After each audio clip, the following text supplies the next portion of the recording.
Hey there people, today I want to continue where I left off in the previous one.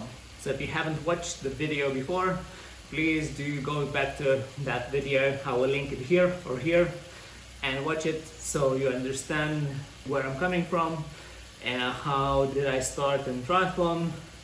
And yeah, so you're up to speed basically. As of this video, I was thinking how to give a little bit more of a structure to it, and I wanted to tell you a story about each year, what I did, what was cool. But as a point of reference of my progression, I want to speak about one race in particular. I did that race in every single year since 2021, so that's gonna be a good reference. I was still trying to figure out triathlon. It was my just second year, so I had zero to none experience how to do everything. I was following random triathlon training plans, but still it was a pretty good season.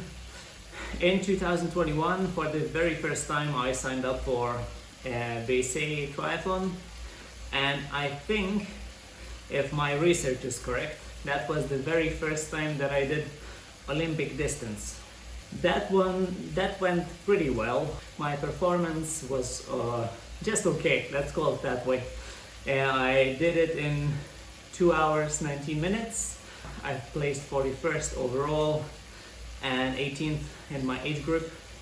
But at the same time, I realized that race defined my race strategy, and it is basically swim fast, or as fast as I can, and then survive a bike and try not to race with others because I'm weak on a bike, and try to run very good and catch more people who basically passed me during the bike ride. And for the rest of that year, like in general, I did more racing, but nothing special, nothing longer than Olympic. And yeah, let's call it BC, that was the main thing that I did. This year was much better. First of all, I started working with Igor Kozlovsky, and he was the guy who got me to the start line of the first and the main race of 2022, which was Challenge Gdansk. I did a middle distance there. I did it in 4 hours 41 minutes. I placed 67th overall, and I got 6th place in my age group. And from that race I remember 3 things. First of all, I was really scared of the swim. It was in the sea, so I had to swim very fast. I tried to do it as fast as I can because, it's scary, like it's deep. So, crazy. Second thing, for the very first time, I did a sub 90 minutes half marathon. I ran it in 1 hour 29 minutes. I was incredibly happy about it. And third, I finished 6th in my age group, which means I qualified for the Challenge Championship in Slovakia next year, of course. Later on that year, I did some more racing, but for the sake of this video not being 20 minutes long, I want to speak about VC. This year I did it in 2 hours 12 minutes. I finished 13th overall and 4th in my age group, which was awesome.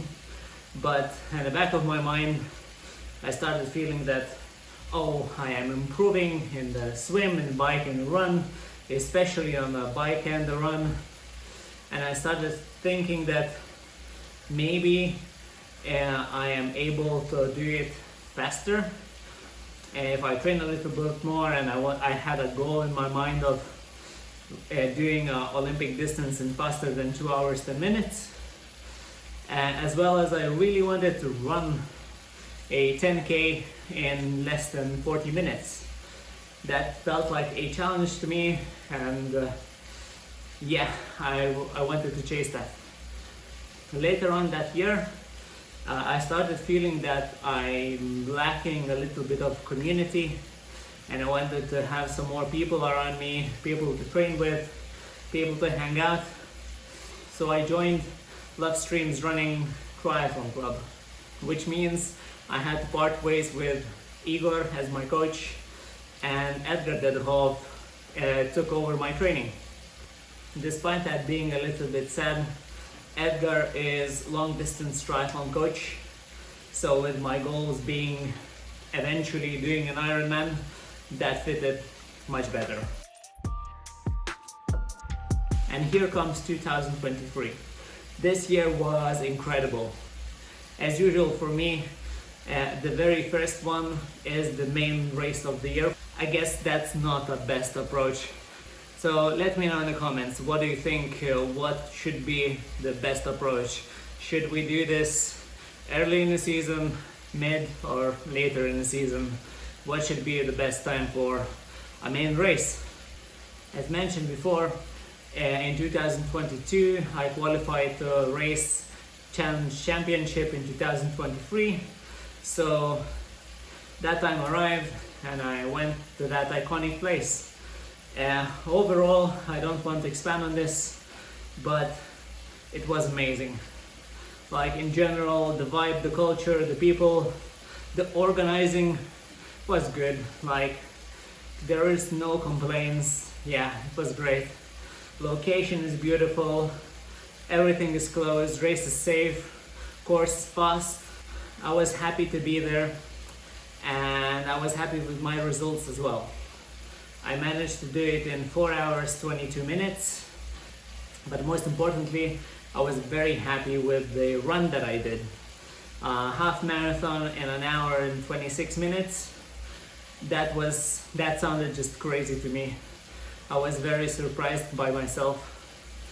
But then, despite how awesome the race was, a week later I was racing in We Run Vilnius, which is a half marathon race, and I did a 1 hour 24 minutes half marathon, which just sounds crazy to me.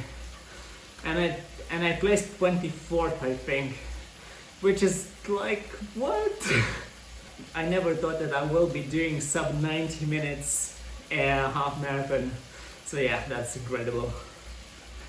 And I think you can guess what happened next. Anyway, say that, oh yeah, I did it in 2 hours and 8 minutes. I was over the moon, especially for the fact that I did 10K and 38 minutes and 41 seconds, which I was over the moon about this. Just crazy awesome for me. And then, just to make the season even better, I decided that I finally will do something that I was thinking about for a very long time, which is a very long bike ride. I was thinking first to do a time trial bike, do Vilnius Klaipėda as fast as I can, but then I decided that I want to have it a little bit more controlled and a little bit, maybe let's call it, safer. I decided to do loops of Valakampi. I created a little bit of an event called Valakai with 12 A's in the name, which stands for 12 hours on a bike. So yeah, that was the idea, is to have 12 hours gap and ride as much kilometers as possible.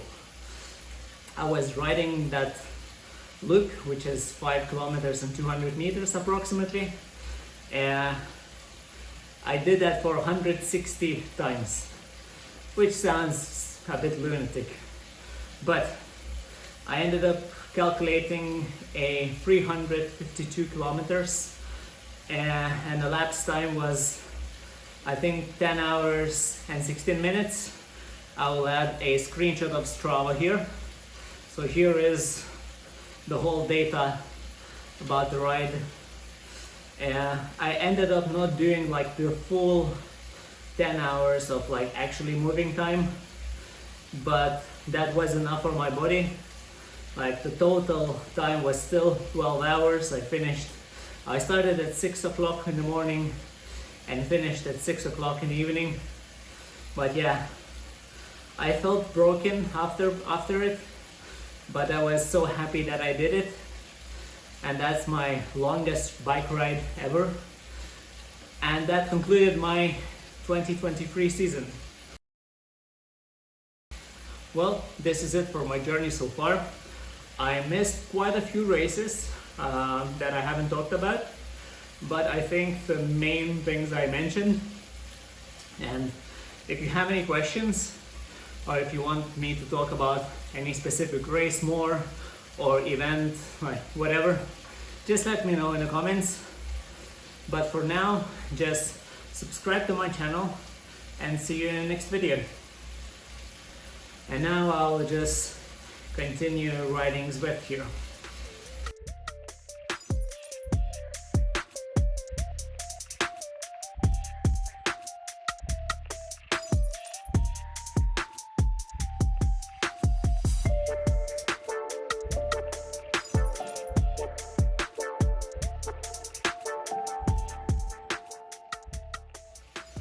Just give kudos to someone.